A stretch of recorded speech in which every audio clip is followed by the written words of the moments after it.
Dennis Rodman talked about how it was different to play with Michael Jordan and Scottie Pippen on the Chicago Bulls and with Shaquille O'Neal and Kobe Bryant on the LA Lakers. In short, there was a lot more drama during his time with the purple and gold. This was never done in Chicago. If we got mad at ourselves, Rodman said. Rodman, who was 37 at the time, played a big role in the Lakers' crazy season in 1998 to 1999. The lockout cut the season short after a few weeks, but not before the team signed the Worm to add defense, rebounding, and experience. Los Angeles won 10 games in a row after Rodman joined the team. But it didn't matter.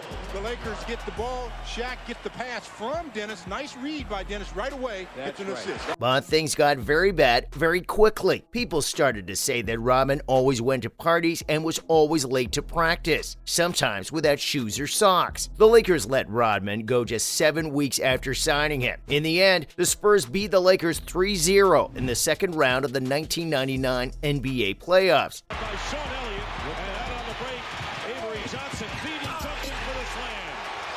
Dennis tried to help the Lakers win the championship, but he was only in 23 games. Even though he was only in Los Angeles for a short time, he averaged 11.2 rebounds in 28.6 minutes at the age of 37. Rodman helped the Lakers on the court, so why did he only stay there briefly? The 7-time NBA rebounding champion went on Bill Ryder's CBS sports show, Ryder Than You, and said he was sick of Shaq and Kobe fighting, which made him less likely to keep himself and Shaq off the court. Rodman said, "So I started to play and we won 10 games in a row. There were 10 games in a row when I got there, right? I have to stop for a while." Rodman doesn't like to think about his time with the Lakers. He said that Shaq and Kobe were a little too dramatic compared to MJ and Pippen. If the Lakers hadn't tried to use Rodman, they might have been better off in the long run. The team needed more stability and a new direction after that season, so they hired Phil Jackson. He led the Lakers to 3 straight championships with O'Neal and Bryant on the team. Shaquille O'Neal and Kobe Bryant had one of the most famous feuds in NBA history when they were both on the Lakers.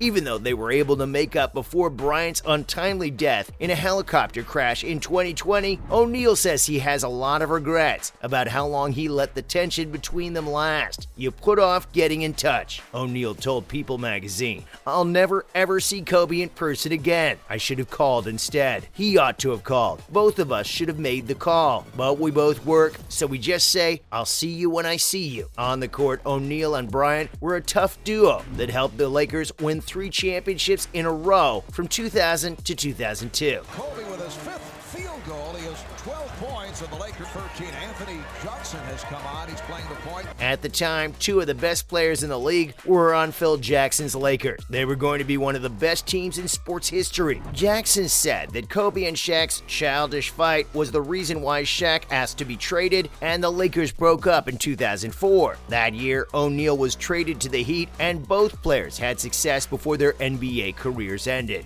Coaches thought that this was another game for him.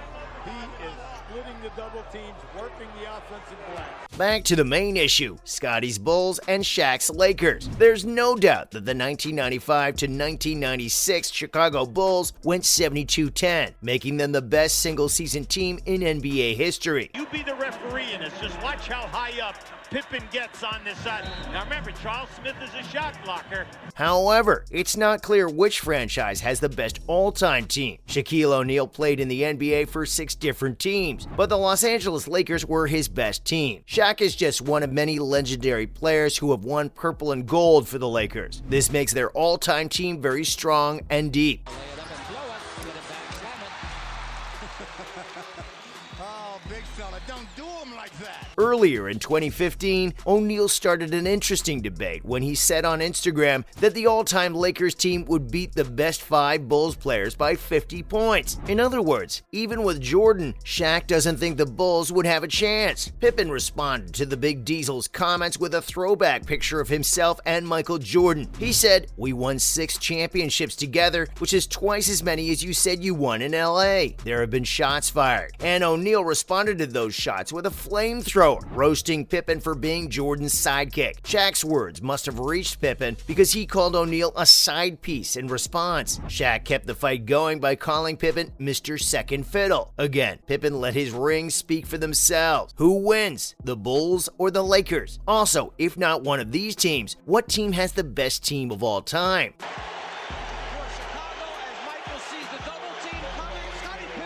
In other NBA news, Shaquille O'Neal has gotten used to challenging former and current NBA players, which has made fans criticize him a lot. Shaq doesn't care because he always talks about his awards to shut people up. It's not strange to hear the former center talk about how he would dominate in today's league or how easy it would have been for his Los Angeles Lakers to beat the competition now. He basically says he could beat anyone. Sharif, who is the son of Shaq, is a player in the NBA G League Ignite.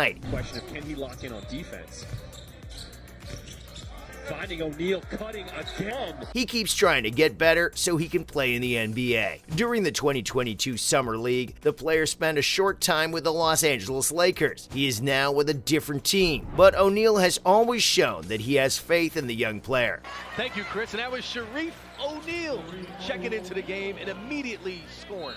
So, he challenged another father and son team in the NBA, Scottie Pippen and Scottie Pippen Jr., to a game. He said he would bet $333,000 on the game. In a recent episode of his podcast, The Big Podcast with Shaq, O'Neal said that he would bet money to play against the legendary Chicago Bulls player. I'll put him in a game with me and Sharif against him and his son, and 666 goes to the winner. I'll match it. Sharif and I will play Scottie and his son, and that will be the best of 7 games. The winner gets $666,000, and it will take me about 7 months to spend it all. This would be interesting to see, and this isn't the first time Shaq has issued a challenge like this. He also challenged LeBron James and Dwayne Wade to play in a tournament with their kids, which would have been a lot of fun. These ideas aren't going anywhere, and nothing is happening right now. But if Shaq could get these people to agree, it would be fun to see them all fight it out. It would be interesting to see these NBA legends and their sons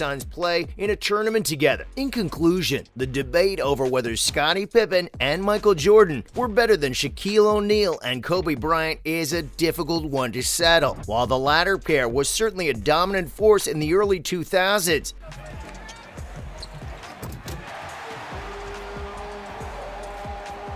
there's no denying the sheer athleticism and competitiveness of Jordan and Pippen. Ultimately, it's up to fans to decide which duo they believe reigns supreme on the basketball court. Regardless of the outcome, both pairs have cemented their place in NBA history and continue to inspire generations of basketball players to this day. Unfortunately, guys, that is all the time we had for today. We'll meet again in the next video.